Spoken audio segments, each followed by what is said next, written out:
अरमान और दादी के बीच हुई टक्कर। आज स्टार प्लस के सीरियल ए रिश्ता क्या कहलाता में बात करें कि अब आने वाले एपिसोड में सबसे बड़ा बवाल होने वाला है कि अरमान और दादी में से बेहस अबीरा रो रो कर हुआ बुरा हाल। अब अरमान को हुआ प्यार का एहसास।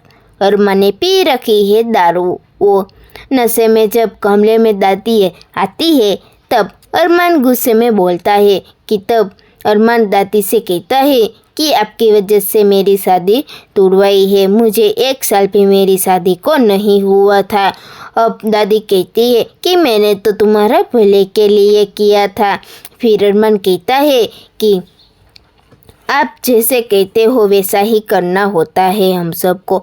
आप तो अबीरा से क्या नहीं बोला। वो लड़की ऐसी है, वो तैसी है।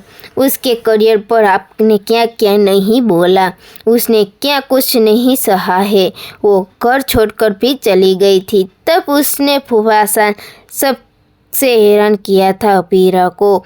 तब दादी को गुस्सा आ जाता है बस अरमान। लेकिन तब अरमान उसकी एक बात नहीं सुनता है। वो दोनों के बीच बहुत कुछ हो जाता है कि वो रुकने को नाम ही नहीं लेता है अरमान। फिर अरमान जाता है तब दादी सा कहती है कि तुम अरमान कहाँ जा रहे हो। तब अरमान कहता है कि मैं अबीरा के पास जा रहा हूँ अपने दिल की बात बताने। अबीरा से मुझे प्यार हुआ है। अबीरा ने नौकरी भी छोड़ दी है और अबीरा जा रही है। अब तो अरमान और रूही की फाइनली शादी होने वाली है। ऐसे ही वीडियो देखने के लिए लाइक शेयर और सब्सक्राइब जरूर कीजिए।